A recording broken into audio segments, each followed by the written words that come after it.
تعتبر عادة الليمبي عادة سنوية في بورسعيد منذ جلاء الإنجليز عن المدينة الباسلة عام 56. فاسم الليمبي هو تحريف لاسم اللورد إدموند هنري أليمبي المندوب السامي البريطاني في مصر في مطلع القرن العشرين. وفي ليلة شم النسيم من كل عام يتفنن أهالي بورسعيد في صنع عرائس كبيرة من القماش تسمى الليمبي، وتزف في الشوارع على أنغام السمسمية ثم تلقى في النار تعبيرا عن سخطهم وكرههم للورد الليمبي. وعلى مدار الأعوام تغيرت وجوه الليمبي لتطول شخصيات سياسية عالمية وشخصيات محلية، وأحيانا تناقش مشكلات مجتمعية. وتوضع الليمبيات على المسرح معد خصيصا ومزود بعدد من اللافتات تشرح الحكاية، وتكون زيارة هذا المسرح طوال الليل. ويعد الفنان التشكيلي محسن خضير هو مؤسس صناعة دمى الليمبي ببورسعيد، وقد نجح في الحفاظ على ذلك التراث البورسعيدي منذ أواخر السبعينات وحتى الآن. وينتظر أهالي بورسعيد الفنان محسن خضير كل عام بشغف لمعرفة الفكرة التي سيناقشها من خلال تلك الدمى.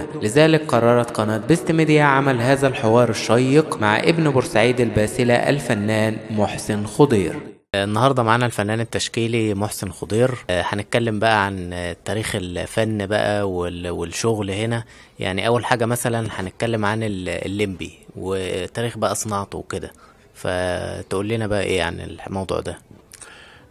تاريخ صناعته ولا تاريخه اصلا؟ تاريخه اصلا هو طبعا معروف ان ده عدو بريطانيا، كان ايام بريطانيا اللي هي الانجليز، كان في سنه 1917. ايوه كان في مظاهرات كده طالعه، بس كان يواكب يعني كان ايه رؤيه هلال رمضان مع عيد الميلاد المجيد. فكان في مظاهرات طالعه، اخواتنا المسيحيين كانوا طالعين بيحتفلوا بعيد الميلاد المجيد. وكان عندنا بقى ايه، كان يوافق ليله رمضان، فكان في موقف بقى بيطلع تعرف انت بتوع الطرق الصوفيه والشاذليه والحاجات دي. ايوه بيطلعوا يحتفلوا. تمام.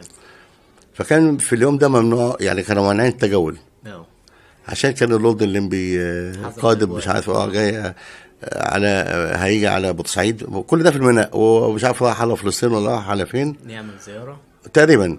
فالمهم حاولوا يمنعوا الناس، فما عرفوش يمنعوا الناس، دخلوا يضربوا ويعملوا الناس تجمهرت مسلمين ومسيحيين، وراحوا عاملين دميه ان الملابس، جابوا ملابس وحشوها القش والورق والحاجات دي، وراح حرقناها. من يومها لغايه الان بقت كل يوم في يوم شم النسيم الدميه دي تتعمل وتتحرق، وكان طبعا عدو يعني تخلصنا منه. بعد كده بقى بدأنا نخش في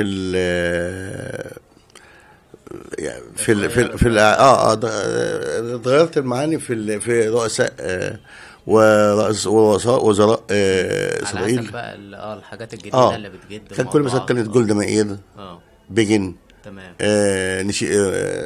نتنياهو، شارون، المجموعه دي. كان كل سنه بقى كنا بنعمل حاجه منهم، وبنحتفل احتفال كبير كده، يتعمل زفه والناس تلف بها الشوارع، وفي الاخر نيجي على الساعه 2 3 كده ونروح عاملين حريقه كبيره ورامين الدمى دي فيها، ونتخلص من الكابوس اللي هو العدو ده كل سنه. لغايه لما جه يعني فتره يعني طويله كده ما كانش فيه يعني شبه اعداء، وكان طبعا في عارف معاهده السلام. فقلنا طب ما احنا عايزين نعمل كل سنه، مش عايزين نتوقف، نحافظ على الموضوع، نحافظ على التراث، بدل ما نعمل نقول اليمبي وهو اليمبي وهو اللي اتحرق، عايزين تطور. فلقينا مثلا في حاجات نحب نتخلص منها، يعني مثلا تجار الجشعين. ايوه جت في الدروس الخصوصيه، جت في الغلاء اللحمه، كل بقى المشاكل المختلفه اللي بتواجه الناس. كانت فتره من الفترات عملنا الادمان، لان كان قعد فتره طويله قوي الناس اللي بتتعاطى البرشام والمخدرات زي البانجو وحشيش، وبدا يخش فيها الشباب وكده. ايوه عملناها جسمناها على المسرح، يعني كان يوم كانت حلوه جدا، وعالجت الى حد ما من بعض المشاكل، لان كان في اطفال واللي بيهرب من المدرسه واللي بيهرب من اهله. وطبعا انت عارف تجار المخدرات بقى لما بيمسكوا اي شاب ولا اي حاجه كانوا بيبوظوهم يعني. فكنا بننبه الاهالي، وكان يعني من الحاجات الكويسه. بعد كده عملنا اللحمه، كانت عاملين مؤشر ان اللحمه هتغلى جامد جدا. ايوه. فعملنا برضه حاجه عن اللحمه والناس فعلا، بس من ضمن الحاجه الكويسه انها يعني ايه، فعلا الايام دي طلع قرار من كان في وقتها كان الرئيس انور السادات منع الناس تجيب لمده شهر اللحمه والجزارين يقفلوا كده لغايه لما يعني بداوا يتراجعوا في الشهر ده. عمل طفره جامده جدا من المواشي لانه ما كانش بيتذبح. ايوه. السعر نزل، خلت فكان يعني كانت معالجه تعتبر الى حد ما كويسه يعني. أيوة. بعد كده في سنه من السنين عملنا الاطباء. الاطباء كان فيه برضه، انت عارف الاطباء ده كنا بنقول عليهم ملائكه الرحمه، كانوا مشهورين بالانسانيه والطيابه والجدعنه. طبعا في منهم كلهم ناس محترمين، بس في جزء دخل يعني على الحته التجاريه في كل مهنه بصراحه يعني. فحبينا برضه ان كانوا حبوا يعني يغلوا الكشف وبعدين يديك علاج اوفر او غالي قوي. الناس البسطاء ما يقدروش وبعدين كان ايامها المستشفيات بدات كمان تروح للمستشفى يقول لك ما عندناش علاج، ما فيش دكتور، ما فيش دواء. فكانت ايامها الدكاتره شغاله كويس، فبداوا يعلوا الروشته. دي كانت كويسه جدا، بس بقى ايه، عملت ضد الاطباء. كانت الناس مثلا ايه اللي يروح في ابوه مات مثلا في المستشفى، هو ابوه اصلا ميت كده ولا كده ميت، يقلب الدنيا انتوا اللي موتوه وانتوا اللي عملتوه. اللي يروح عشان مثلا، فكانت عملت مشاكل ايامها.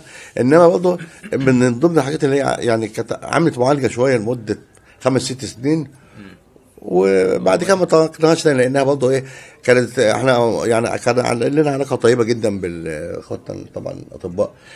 ففي ناس زعلت يا جماعه، احنا طبعا بنعمل حاجه معينه على الناس المقصره بس. ايوه. قال لك لا، ده هي الناس خدت عاطل في باطل وكله على بعضه. كله على بعضه. فبصراحه يعني ما اتكررتش تاني. كانت سنه وعدت.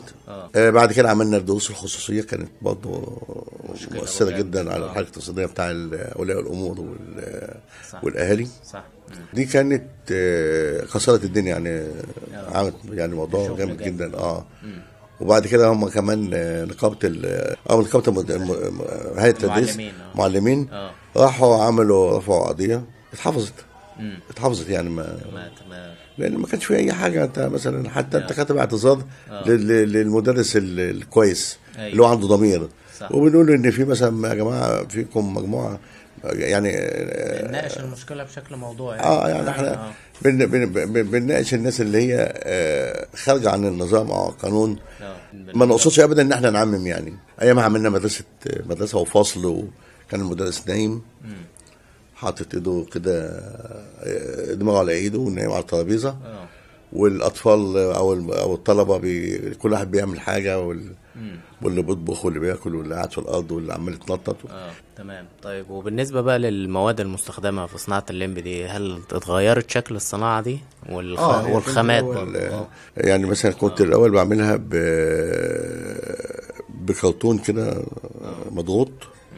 يعني مثلا اجيب الكرتون وابله يعني ايه، اعمل كميه يعني وزي الطين كده. ابدا يعني اشكله، وبعد كده بديله بقى ايه خامه كده زي الغيره والاسفتاج والزنج، يحط طبقه بس. لما طلع بقى الفوم سهل العمليه شويه. انت عارف انت الفوم اللي هو اصلا ايوه ده بيتنحت عليه الشخصيه اللي انت عايزها، وبعد كده بنديله طبقه حمايه عشان ما يتكسرش او ما تعملش، وبنقوه بعد الحته اللي هي الملامح زي المناخير زي البق يعني. هنا مثلا على سبيل المثال يعني. ايوه. يعني هنا مثلا دي هتلاقي قويه، ده قوي، دي قويه عشان ما تفرطش، الودان قويه. بعد ما بتتعمل الحاجات دي بنقويها، بيدهن 3-4 مرات. ده بلاستيك، ده بلاستيك اهو، دهان بلاستيك. دهان بلاستيك مائي. بيدهن بعد ما ينشف، يديله تاني وتالت بحيث ان يبقى ايه يبقى قوي وملس. بعد كده بتلون النظام اللي هو مثلا تلاقي تعمل حواجب لون الوش الاشكال بقى. والحواجب اذا كان بشنب بدقن عيني عسليه، عيني خضراء، عيني زرقاء، عيني صفراء، اي حاجه على حسب الشخصيه. طيب بالنسبه للادوات بقى المستخدمه في صناعه الليمبي ايه هي غير بقى الخامات؟ طبعا المعدات، يعني مثلا من كل حاجه. مثلا عندنا هنا المنشار ده بقطع بيه الحاجات اللي هي عايزه مثلا تتجسم. عندي شنيور اخرى مثلا حاجه عايزه تتخرم تتعمل في رجلين عشان نحط جزمه او نحط حاجه. طبعا الملابس برضه احنا مثلا بنعمل الجسم اصلا سلك، معمول سلك عشان يديك مرونه وتحرك تعمل بيه اي حركه. وعمل بيتغلف في بتاع ده السفنج. السفنج اللي هو بتاع الكنب بيتغلف فيه. تمام. ما بيغلفه بنديله ملابس داخليه زي البني ادم تداري. بعد كده بتديله بقى ملابس عايز تلبسه بدله بيبقى شكله طبيعي وكويس. يعني تهتم بادق التفاصيل والحاجات دي كلها. بس اهم شيء النسب. يعني مثلا ايه لازم تخلي بالنسبه للرقاب عشان ما اجي اعمل قميص عشان كرافيطه لازم النسبه اللي بتاعها مش عارف ايه الوسط احس ان لما اجي البس تديني يعني الى حد ما شكل. بس هو في الاخر كاركتر، يعني مش ما بنعملوش بالملي. يعني ما بعملش تمثال، لما بعمل حاجه هتتحرق يعني. بالظبط كده بالظبط. طيب بالنسبه لفتره التهجير بقى، كان في هنا في بورسعيد كان الفن ده على وشك الاندثار في الفتره دي، ازاي بقى حافظت على الموضوع ده اثناء الفتره دي؟ لا هو فتره التهجير يعني انا بدات هنا في بورسعيد متاخر، يعني مش متاخر. انا بدات تقريبا سنه اخر السبعينات. كان قبل كده بقى ناس تانية بتعمل الالمبي اللي هو القماش. ما كانش فيه الشكل. لا ما كانش فيه الدميه دي وكان بيعمل واحد بس. في اللي قاعد في الزقازيق بيعمل في الزقازيق، اللي قاعد في المنصوره، اللي قاعد في اسماعيليه، اللي قاعد في اي بلد. في كل محافظه. بس اسماعيليه كانت مهاجره معانا يعني. في المنصوره، كفر الشيخ، دمياط. فكان كل مجموعه كان بتعمل كل شم النسيم عشان ما ننسوش. ايوه. وبيفتكروا الايام دي. بيعملوا زي ما بقول لك كده، بيتعمل قش وملابس عاديه وبيسفوه وبتحرق. اللي كان بقى بينافع بقى ان البورسعيدة كلهم كان معظمهم بيعملوا عندهم حاجه اسمها الضمه دي عباره عن آلة سمسميه ومثلث بتاع دي فيها شيخ يفضلوا يعملوا حاجات نوبيه. حاجات اصلا نوبيه. ايوه. يعني الالات دي يعني بيتهيألي يعني جايبينها من النوبه يعني. بس السمسميه دي بورسعيديه يعني خاصه بمنطقه القناه. هنا لان هم هنا من قديم الازل طوعوها وعملوا حتى التيم بتاع الاغاني تمشي على الكلمات اللي هم بيالفوها غير النوبه. ايوه. واخد بالك؟ فدي كانت بقى معظم البورسعيديه تلاقي في كل شارع مجموعه كده عامله فرقه. أيوة. لان هو بيجيبوا طبق والطبق ده طالع منه عرقين خشب كده وفيها اللي هي الصوابع المفتاح اللي فيه 5 اوتار. بيشد الاوتار دي كده وبتشد والطبق ده كان صاج. وبيجيبوا اللي هو بتاع الطبله، الجلد بتاع الطبله وبتشد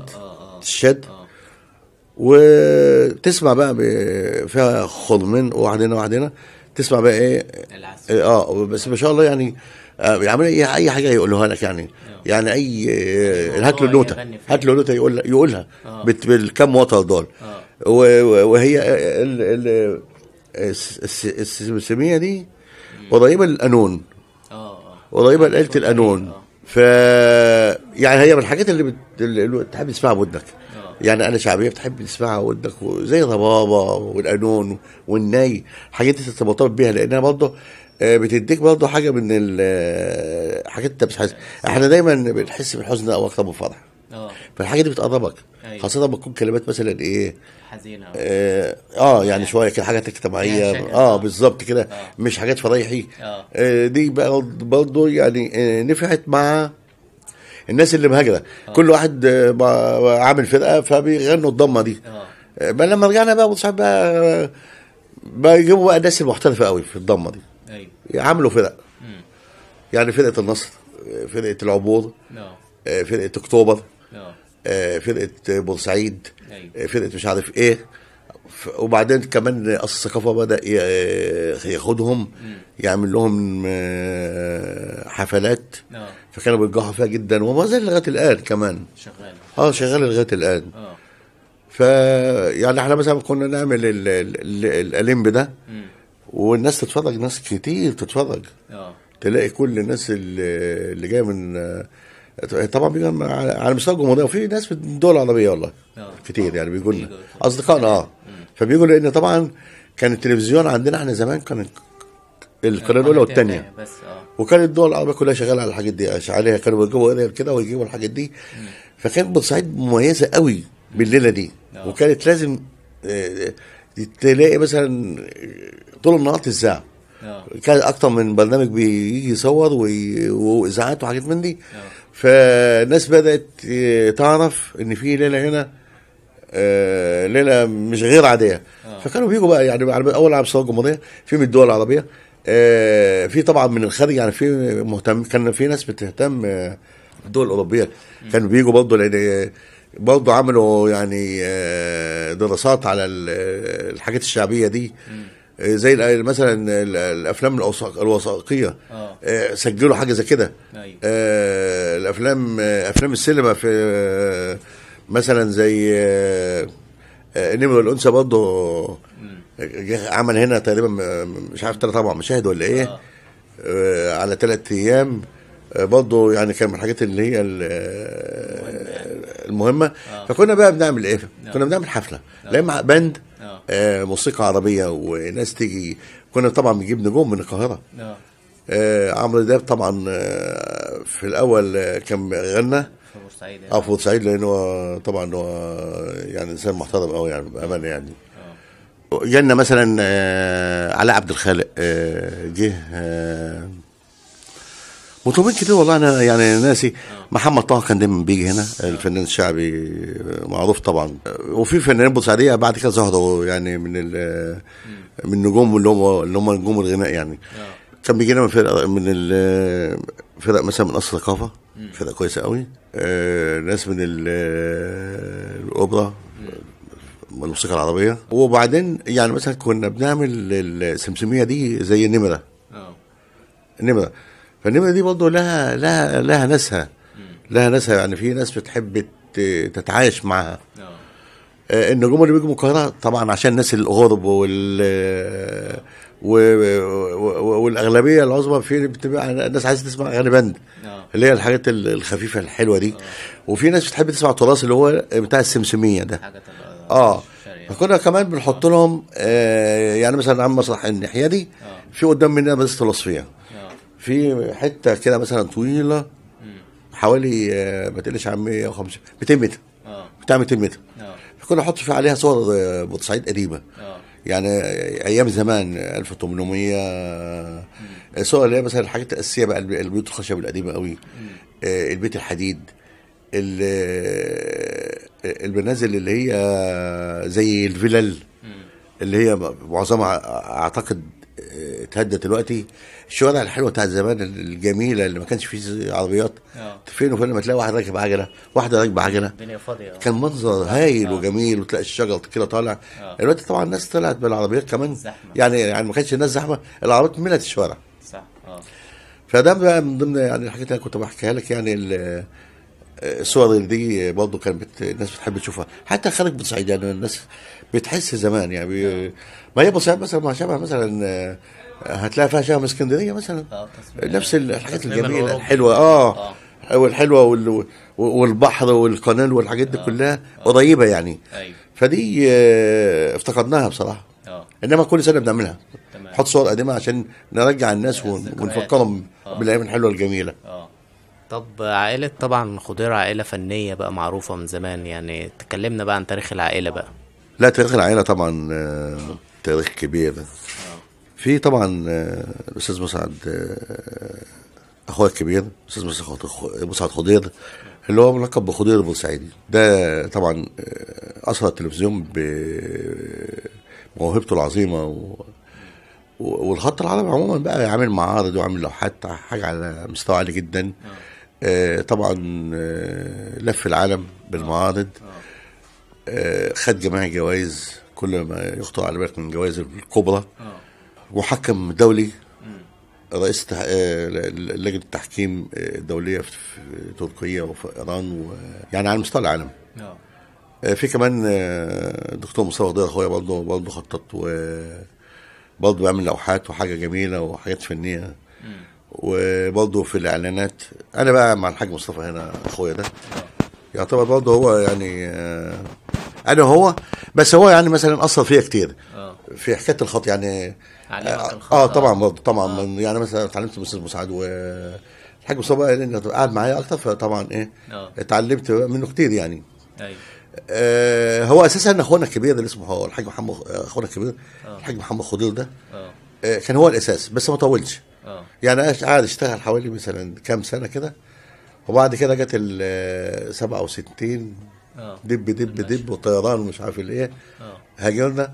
رحنا قعدنا في لبنان، انا قعدت انا وهو في لبنان قعدنا حوالي 7-8 سنين. بس هو يعني بعد عن يعني هو بعد عن المهنه واشتغل في مجال التجاره وانا رجعت تاني اشتغلت في مجال الاعلام والخط والديكور والحاجات دي كلها. تمام. وفي كمان مجدي خضير برضه فنان كبير رسام وخطاط. هو قاعد في السعوديه حاليا في جده. العيله كلها عندنا على فكره كل ده احنا معظم اللي عندنا خطاطين ورسامين. يعني انا في عندي مثلا ابن اخويا مسعد خضير اسمه مصطفى فنان بيرسم. انت حد يخش كده على الفيسبوك واكتب مثلا مصطفى مسعد خضير هتلاقي رسم بالقلم الجاف حاجه تحفه. يعني فنان الحمد لله عندنا يعني مواهب كتير قوي في العيله يعني. طيب بالنسبة بقى لتكاليف العرض مثلا بتاع الليمبي ده يعني بيبقى تكلفة جامدة، فهل هل مثلا المحافظة بتقدم لك نوع من الدعم المادي أو المعنوي في الموضوع ده؟ لا بيشكرونا بس يعني بالمعنوي يعني مثلا في والله هو هقول لك على حاجة احنا بقالنا كذا سنة بنشتغل في الموضوع ده ما فيش حد شجعنا ولا قال كلمة كويسة ولا احتضرنا الا سياده اللواء اركان حرب عادل الغضبان. بصراحه يعني راجل محترم جدا وكل سنه بيجي لنا من يوم ما مسك كل سنه بيجي لنا وبعدين بيقدم لنا بس احنا ما بنحبش يعني ايه نشغله يعني. هو قدم لنا يعني عايز يعمل لنا لجنه والناس تصرف وتعمل فاحنا بصراحه يعني كل الناس بتشغلها كتير فاحنا بنتحمل لان احنا الحمد لله يعني انا اخواتي بيتحملهم. في عندنا اخويا الكبير الحاج ابراهيم خضير وجمال خضير ده هتلاقي حتى كذا محل كتاب مكتوب عليه ابراهيم خضير الجاكيت العالمي ده انا بروح اجيب منه اللي انا عايزه. اخويا ما وبعدين هو في اسمه خضير وعائله خضير وبعدين بقيه الخامات بقى كلها من عندنا احنا طبعا مجال الاعلام فكل حاجه بنستعملها من هنا. بنصرف كتير بس ما اقدرش اقول لك بنصرف قد ايه لان بقول لك اخويا بيجيب ملابس وانا بستعمل خامات من المحل بس بنتعاطى كتير يعني مثلا كل ما اجي عشان في الشهر من نسيم ده بشتغل قبلها بشهر كل ده عطله فمن لو احنا حسبنا الفلوس قد ايه وبنكلف قد ايه مش هنعمل حاجه مش هينفع. فالحمد لله سبب البركه عشان نعملها كل سنه لانه كل حاجه دلوقتي بقت غاليه جدا جدا جدا حتى الوقت بقى غالي والوقت ما عادش فيه بركه مش زي زمان. حضرتك ملقب بصانع البهجة والسعادة، مين بقى اللي أطلق عليك اللقب ده؟ ومعروف طبعا في الاحتفالات ان كان بيجي الاطفال اللي هم بتوع الاورام والاطفال اليتامى كانوا بيجوا يحضروا الاحتفالات دي ويشوفوا الكواليس وكده، فكلمنا بقى عن الموضوع ده. صنع البهجة والسعادة كانت الدكتورة صفاء يونس كانت بتعمل هنا يعني احتفال للناس اللي هي الفنانين الكبار. يعني مثلا كان بتجيب مثلا نور الشريف، عمرو دياب، الفنانين الكبار هم من القاهره يعني مثلا حتى الاعلاميين الكبار كانت بتدوم يعني بتعمل لهم مثلا ايه حاجه زي تكريم يعني. فهي كانت حاطاني وجيت قالت لي احنا عايزين نعمل كذا وكذا وكذا ويا ريت تعمل لنا حاجه نحطها على لان هيبقى لك انت تكريم الناس تعرف ايه يعني ايه صنع البهجه والسعاده والحاجات دي كلها. فرحت انا فعلا عملت حاجه بس عملت حاجه يعني فيها بهجه يعني عملت عروس وعريس وناس راقصات من الفنون الشعبيه البامبوطي وبتاع الخلول والحاجات اللي هي اللي كنت بشوفها زمان في على اللي هي الفرق القوميه دي بتاعت اللي كانت بتيجي في التلفزيون. فكانت حاجه جميله جدا. ويومها طبعا اتقابلت انا مع الممثلين والفنانين اللي جايين من القاهره، وحتى اللي اداني التكريم انوشكا وسمح السيدتي، فنان سمح السيدتي في اليوم ده. وكانوا مبهورين ومبسوطين لان ما كانوش يعني كانوا يسمعوا على حاجه زي كده بيتفرجوا عليها مثلا في التلفزيون في مجلات. كان اول مره يشوفوها. والحمد لله كلهم يعني جم بلا يعني كله بالاجماع جه صور على الحاجه دي كلها. كانت لفته حلوه يعني. اما بالنسبه للمرضى واليتامى يعني دار الايتام والمرضى وابناء الشهداء، كان النائبه رانيا سادات بصراحه كان كل سنه بتجيب لي حد، يعني مثلا ايه جابت لي ابناء الشهداء سواء من هم شهداء النادي الاهلي، موضوع ماتش الكوره من بورسعيد او من القاهره. فجم هنا برضه دخلناهم، كنا لسه بنشتغل وشاركتهم. بقيت كل اللي يلون واللي يلبس واللي يعمل كانوا فرحانين جدا جدا جدا. وطبعا كانت مقابله حلوه وانا كنت سعيد قوي قوي قوي فعلا والله العظيم بامانه بموقف زي كده. برضه بتوع الايتام نفس القصه، اتعامل معاهم نفس اللي انا عملته مع ابناء الشهداء.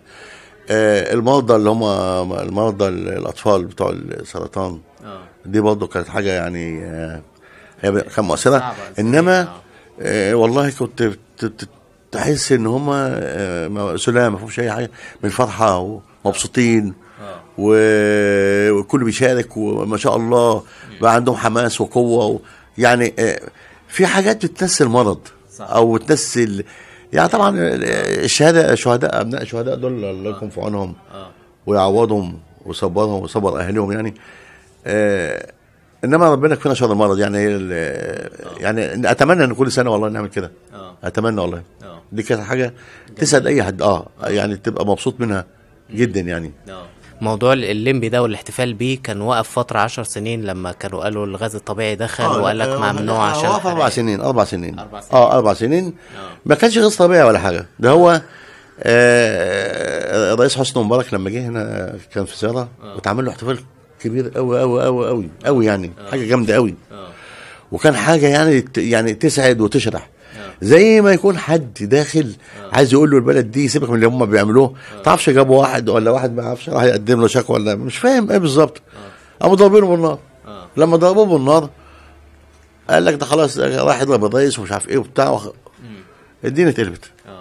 تاني يوم بورسعيد دي كانت كلها مطفيه. تاني يوم والله بقى كمان في نفس اليوم والله هو مش راح شقه تفريعه ولا جاي يشوف شقه تفريعه وجا على المحافظه قال خطاب وبعد كده ايه خد بعضه وسافر.